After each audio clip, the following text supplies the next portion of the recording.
Agora nós vamos lá para o Evangelho de Lucas. É um livro anterior ao de João.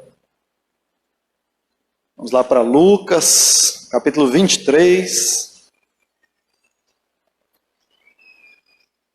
Lucas 23.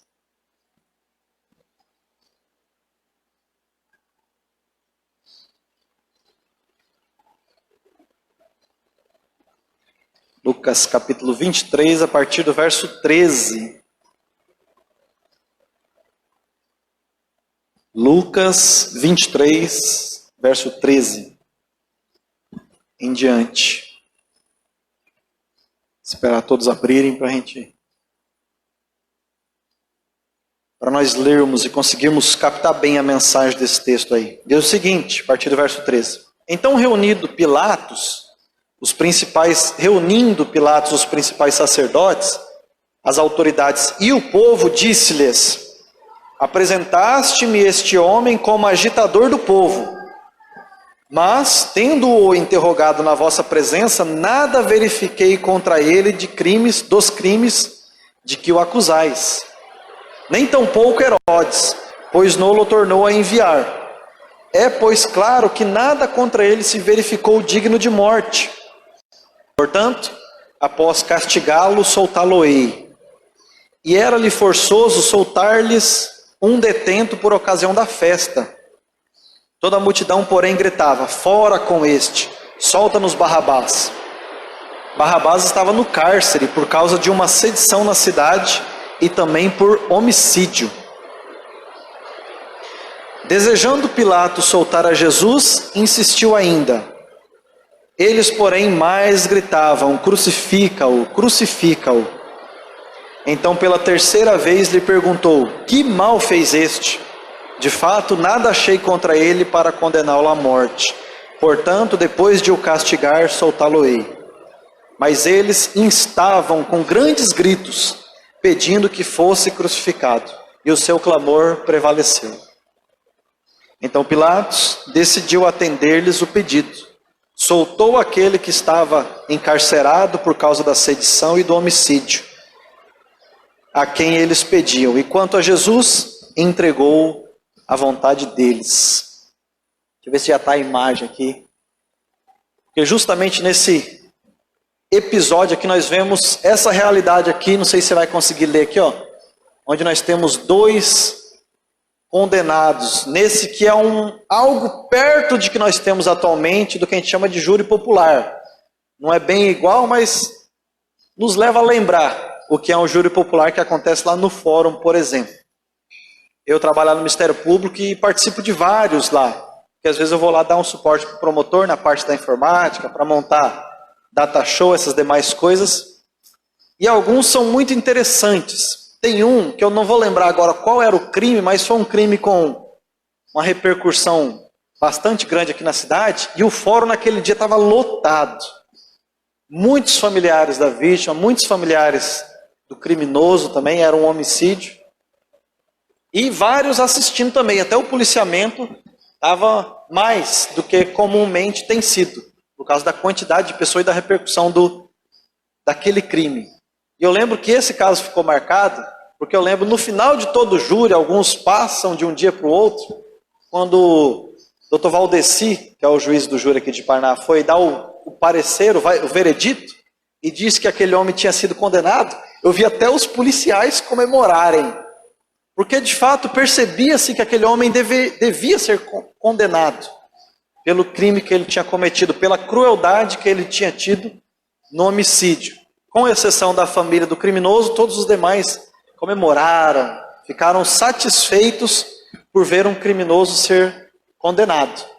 Nós lemos aqui de um júri, não igualzinho o nosso, mas também com uma repercussão bem grande na cidade. Muito maior, inclusive, do que essa que eu assisti lá no fórum esse dia. E quando Pilatos está julgando a Cristo ali, tem uma multidão de gente acompanhando a ele. E muitos gritando e clamando e participando ali também, pedindo para ele ser condenado.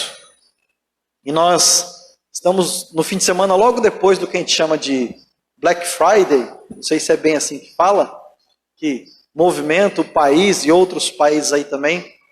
mas se eu pudesse encontrar uma sexta-feira da história para chamá-la de Black, seria essa sexta-feira que é onde o Filho de Deus foi condenado, julgado e morto, onde o próprio Deus se entregou, e naquele dia a sexta-feira ficou black, ficou noite mesmo por 3 horas, de meio-dia até as 3 da tarde.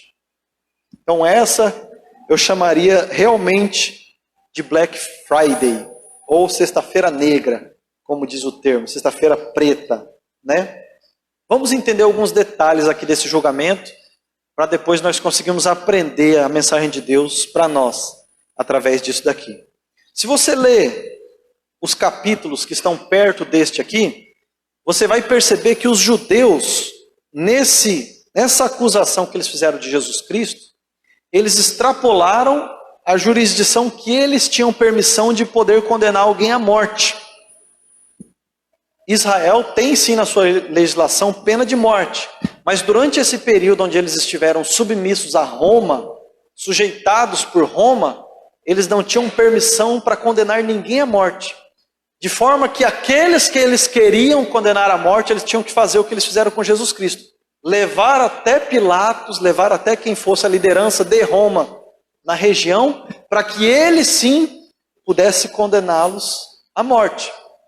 E a vontade era tanta de fazer Cristo morrer, mesmo que não encontrassem crime nele, que eles fizeram isso. Prenderam Jesus na madrugada anterior, de quinta para sexta, passaram a noite o interrogando, arrumando várias testemunhas mentirosas para mentirem contra ele, até o momento onde ele próprio afirmou que ele era sim o Filho de Deus, e que eles veriam ele assentado ao lado de Deus, ao lado direito de Deus. E ali os sacerdotes começaram a espancar ele pela noite. E no outro dia cedo, vamos dizer assim, quando começou o expediente de Pilatos, eles levaram ele lá para Pilatos para condená-lo à morte, porque eles próprios não podiam condená-lo à morte.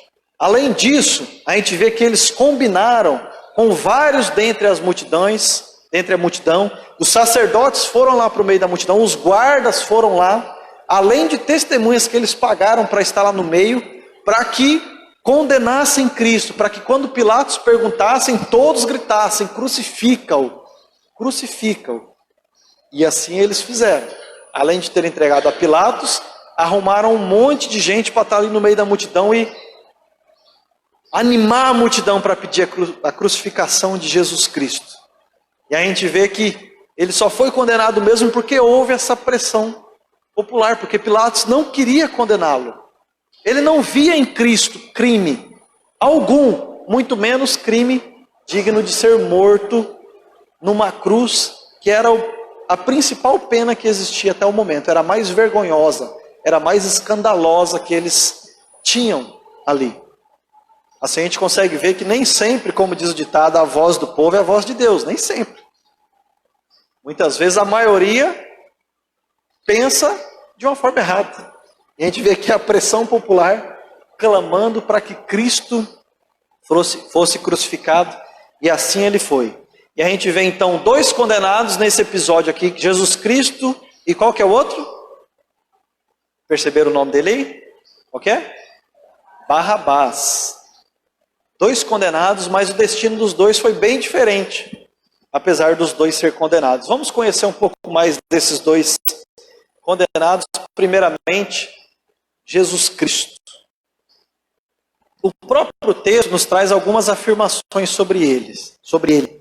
Pilatos diz que ele não tinha crime algum, ele não encontrou crime algum em Jesus Cristo, muito menos crime digno de morte, e aqui já seriam alguns crimes específicos. Pilatos pergunta para a multidão, que mal fez ele? Não via mal algum nele, em Cristo, e mesmo assim, ele foi condenado. A palavra de Deus, em outros textos, nos falam coisas similares de Jesus Cristo. Nos falam que ele foi santo em toda a sua vida, sem qualquer pecado, apesar de ter sido tentado como todos nós fomos. Foi alguém sem pecado, foi alguém que cumpriu toda a lei de Deus, rigorosamente e perfeitamente, alguém inculpável. Alguém que o próprio Pai, Deus, o chama de filho amado em quem eu tenho prazer. em quem eu me comprazo, porque era um filho obediente. O filho que o obedecia em todos os quesitos, em todos os desejos de seu pai. Esse é um dos condenados, Jesus Cristo, que foi morto, como a gente vê nesse julgamento aqui. Conclusão então, não merecia a morte, não mereceu a morte. Porque não havia crime nele. Vamos conhecer um pouquinho o outro condenado. Barrabás, que aparece aqui nesse episódio. Era um personagem desconhecido até então, e ele aparece aí. O texto nos diz o seguinte sobre ele. Nos diz que ele era alguém causador de sedição, ou em outra palavra, amotinador, que é o que? Alguém que causa uma revolta no meio da cidade, que leva pessoas atrás de si para fazer bagunça e baderna, por algum motivo. No caso dele, provavelmente alguma revolução, que aconteciam várias naquele momento, por ser um país submisso ao império, sofrendo grandes dificuldades por isso, era comum se levantarem badernas e alguns rebeldes querendo se libertar dessa escravidão de Roma. Ele era um dos que estavam fazendo isso. E em uma dessas badernas, eles cometeram um homicídio. Eles mataram pelo menos uma pessoa. Não traz o detalhe se foram mais de uma. Mas pelo menos uma eles tinham matado. Então a gente vê Barrabás aqui justamente preso e condenado à morte, porque ele era tudo isso que o texto diz dele. Amotinador, causador de sedição e homicida. Ou seja, esse mereceu a morte. Esse Barrabás, esse criminoso, mereceu a morte. E assim a gente consegue ter uma noção um pouco melhor de como foi esse julgamento. Mas vamos ver então o que Deus quer nos ensinar, permitindo com que na condenação do seu filho houvesse esse episódio onde outro condenado fosse libertado. Convém a gente lembrar, como ele disse ali, era um costume que eles tinham nesse período, na festa da Páscoa. Não conseguimos saber se em outras festas também, mas pelo menos nessa festa da Páscoa, tinha o costume de libertar alguém que estava preso e condenado à morte. Então Pilatos, aproveitando disso, já querendo se desvencilhar de Jesus de qualquer forma, ele tentou usar desse costume que eles tinham para libertar Jesus, para tirá-lo da sua competência. Ele já tinha feito isso mandando ele para Herodes. Herodes devolve ele. Ele já tinha feito isso falando para ele, olha, eu vou açoitá-lo e vou soltá-lo. Eles não quiseram. Ele tenta agora com esse costume de soltar alguém. Ele queria soltar ele. Mas ainda assim não quiseram. Ele não estava tranquilo em condenar Cristo. Primeiro porque ele não via crime. Depois pelas palavras do próprio Cristo, de deixar claro para ele que o reino dele não era dessa terra, era um reino do céu. E que se ele quisesse, os seus ministros viriam o defender. Então também dá um certo medo, vamos dizer assim. E a sua própria mulher tinha tido um sonho onde sofria por causa de Cristo. Por causa desse julgamento que ele faria. Então Pilatos tentou de toda forma libertar Cristo aqui. E ainda assim, por causa da multidão, como ela clamou e gritou, ele não conseguiu. Ele chegou a propor para ele o seguinte, olha, crucifiquem ele vocês mesmos. Não é por questão da lei de vocês? Então crucifica ele vocês mesmos. Mesmo que era proibido, ele chegou a abrir essa exceção para tirá-lo da mão dele. Mas vamos entender o que aconteceu aqui e o que Deus nos ensina nessa mensagem. Em primeiro lugar, ele nos ensina isso daqui, que você está lendo aí. Que eu sou o Barrabás dessa história. Eu e você, é claro, todos nós. Nessa história, nós somos esse prisioneiro condenado à morte justamente. Porque a Bíblia diz que o pagamento que os nossos pecados merecem é a morte. É a morte. Deus não é injusto para não deixar de punir os nossos pecados com nada menos do que eles merecem, que é a morte e morte eterna. Foi o que ele disse para Adão antes dele cair. Você pode comer de todas as frutas, menos daquela que está no meio do jardim, a fruta do conhecimento do bem e do mal. Porque no dia em que dela comeres, certamente morrerás. Então a palavra de Deus deixa clara que os nossos pecados são dignos de que Deus nos dê a morte eterna. A ponto de que se Ele quiser abrir esse chão aqui agora mesmo e nos lançar no inferno, Ele estará sendo justo. Porque o que os nossos pecados merecem são a morte eterna. É a morte eterna. E além disso, deixa claro também que essa condenação passou a todos os homens. Porque Adão nos representava. E nós caímos em Adão. Além disso, nós continuamos repetindo o pecado de Adão. E todos nós mergulhamos nos nossos pecados. Quer ver? Deixa eu citar alguns dos mandamentos que nós quebramos. Você já contou alguma mentira? Com certeza sim. Talvez não o menino do Itamar. Ainda. Ele tem outros pecados que ele cometeu. Já birra, ficar bravo com a mãe e com o pai quando tira o leite, morder a mãe. São outros. Mas mentira ainda não cometeu, mas todos nós já cometemos. Isso nos torna mentirosos. Se fosse só esse, a palavra já nos diz que o transgressor de um mandamento é transgressor de toda a lei. Mas nós não paramos por aí. Você já roubou alguma coisa? Por menor que seja. Eu já roubei várias. Ou de outra forma deixou de dar o valor devido que alguém deveria receber. Deixar de pagar algum imposto devido a alguma coisa. Com certeza nós fizemos isso. Nós quebramos também outro mandamento. Você em algum momento da sua vida já deixou de amar a Deus com todo o seu coração, a sua alma e o seu entendimento, ou seja, com todo o seu ser? Também já. Então nós também já quebramos o principal dos mandamentos, amar a Deus acima de todas as coisas. Nós já amamos outras coisas acima de Deus. Quer ver um exemplo? Toda vez que a gente peca, é porque nós estamos amando mais aquele pecado do que a Deus. Então nós quebramos outro. Vamos lembrar de mais um? Só mais um, para a gente entender. Você já cobiçou alguma coisa que não era sua? Desde criança, uma borracha, um lápis, um brinquedo, e eles brigam por causa de algum brinquedo, está na casa do coleguinha, tem um brinquedo na hora de ir embora, não quer deixar. Ou quando nós crescemos, começamos a cobiçar coisas maiores, a bicicleta do outro, o carro do outro, a mulher do outro, o homem do outro, a roupa do outro,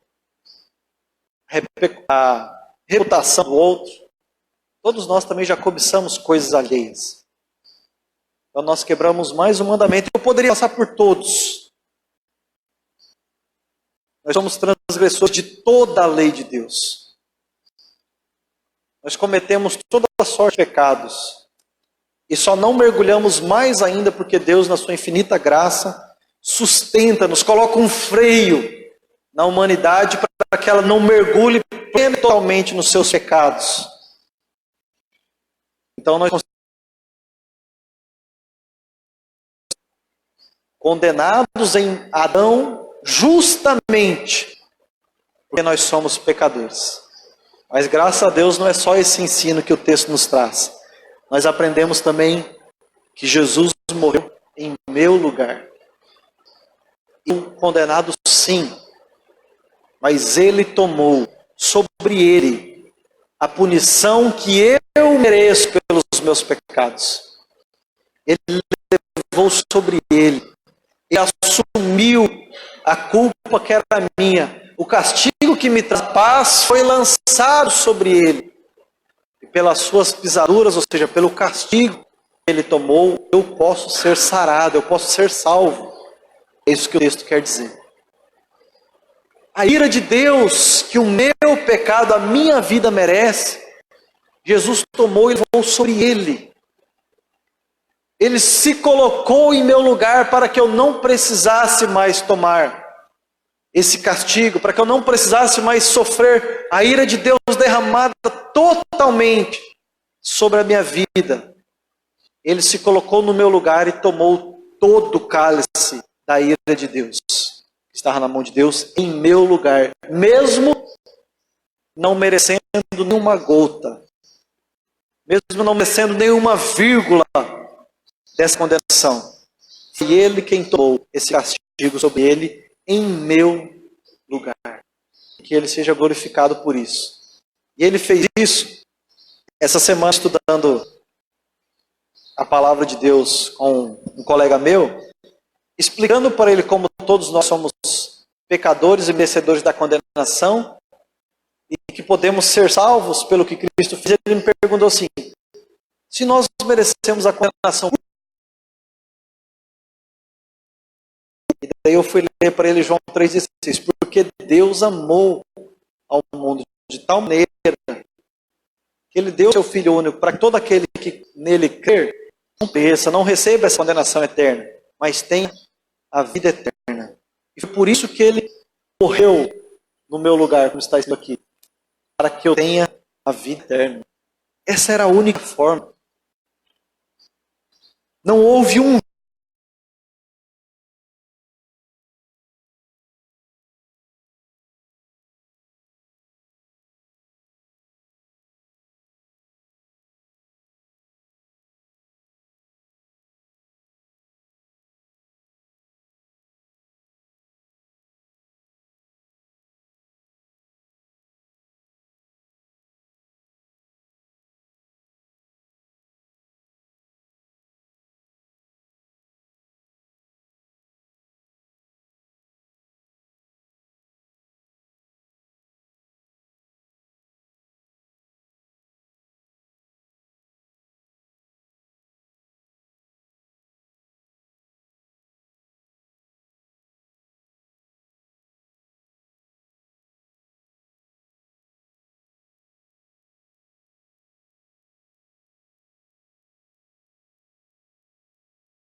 ficará impune. Os meus, Cristo recebeu a punição deles.